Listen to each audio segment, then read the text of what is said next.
Okay, so we're on week 24 of the Designerama, and this week we're focused on designing for inclusion. And this week it'll present you with an opportunity to build empathy, for others, broaden your perspective on the world a bit, and practice designing for access.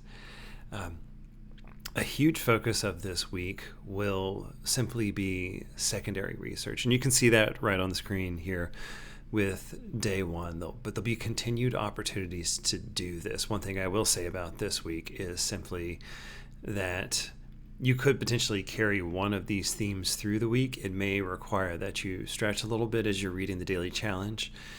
Or you could focus on each of these, or you could focus on some of them and not others. By the time day 5 comes around, there will be an opportunity for you to share out. So, there are 4 items here: people with limited internet access, users with motor impairments, multilingual users, and neurodivergent individuals. But you really only have 3 days to do practical output. This first day is clearly about secondary research, and the last day is about a summary. So, you can certainly fit this in and cover all 4 of these. You could carry one of these topics through the entire thing. You could pick and choose ones that you hope to. But it will require that you shift a bit and, read the daily challenge and say, well, how does this apply to the group that I really want to address? Or you might say, well, this seems like an interesting thing to solve for multilingual users. Let me play with that.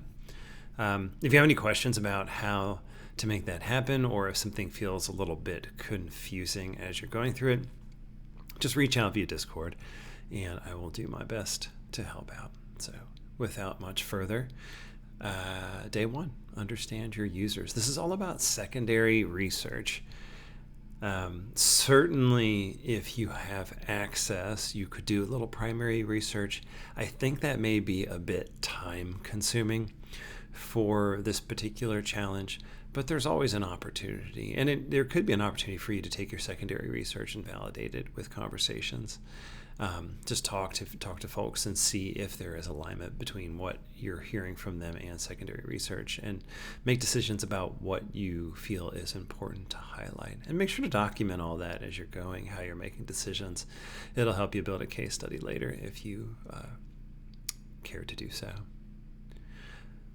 But as you're doing this, work to understand the lived experience of at least one of the following groups. And again, you could do all of these: 2 of them, 3 of them, 1 of them, whatever you choose as the days go on. Hopefully it'll be a lot clearer once we get to day 5. But people with limited internet access, users with motor impairments, multilingual users, and neurodivergent individuals. And create a simple empathy map or a 3-bullet user profile. Post your user insight plus a sketch or quote to help illustrate something about the insight. I included a link here to empathy mapping. It can be a very valuable thing to do. It's one of those tools that I will often use if I'm feeling a bit stuck, especially in a synthesis space, or if I feel like I don't understand my users well enough. It's just one way for me to get it out of my head and on paper, and then I can reflect on it. But I don't often use it as a definitive artifact to hand to folks. It's more of an exercise to grow understanding and potentially facilitate a conversation among people about the nature of someone they're potentially trying to solve for. Post your user insight and a sketch or quote in Discord, just so everyone can see it. Everyone can see what you're doing. Maybe it'll help other people grow in their secondary research. Could be a lot of fun. Day 2, prioritize constraints. So design a core feature or task specifically for the user group you want to support. So in this case, it's suggesting people with limited or unreliable internet access. And think about what it means for an experience to be offline first, to be supported in low bandwidth, and what that means in terms of the user interface and how it communicates, and the user experience, how information flows, how it feels, how it works, what it means to interact asynchronously.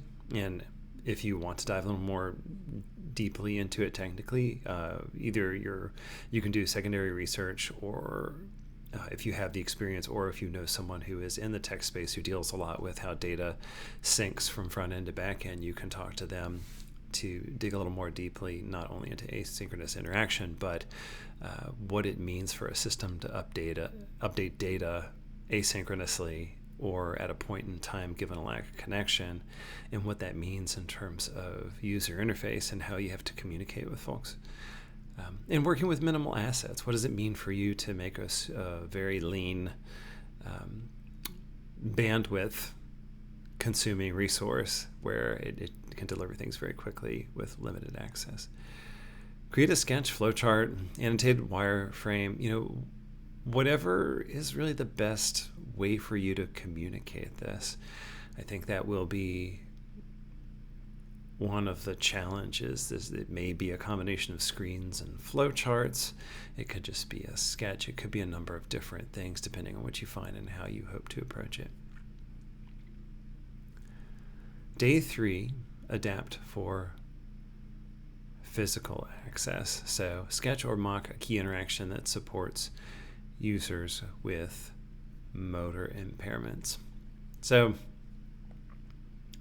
here we're designing a core feature for folks with limited or unreliable internet access, and the output is a sketch, flowchart, or annotated wireframe.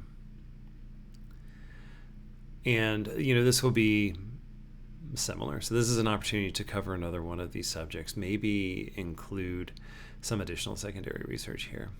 But sketch or mock key interactions that support users with motor impairments, and consider tap targets, voice interaction, switch controller, keyboard navigation, reduced motion, or hover-free design.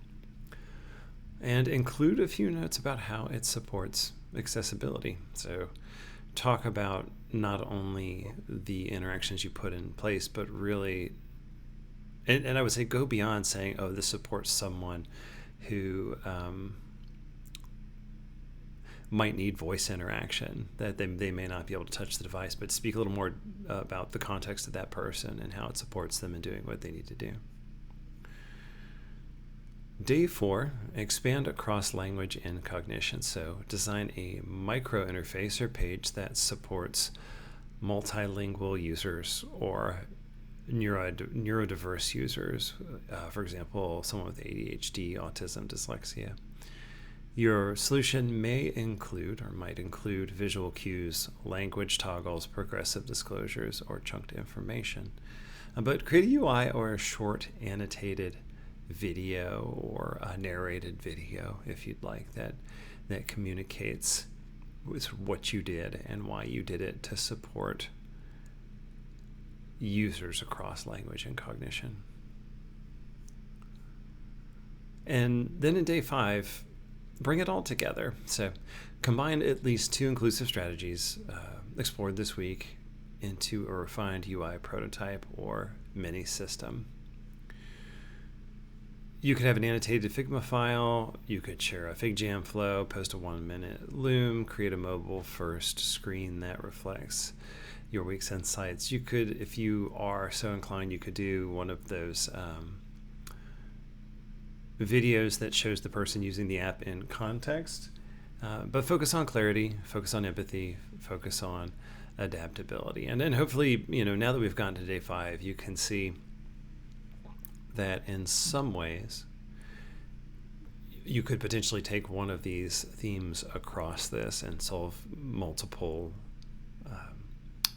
aspects of it. So you could work with people with limited internet access and solve across it. If you were very focused on that, it may require a little bit of stretching.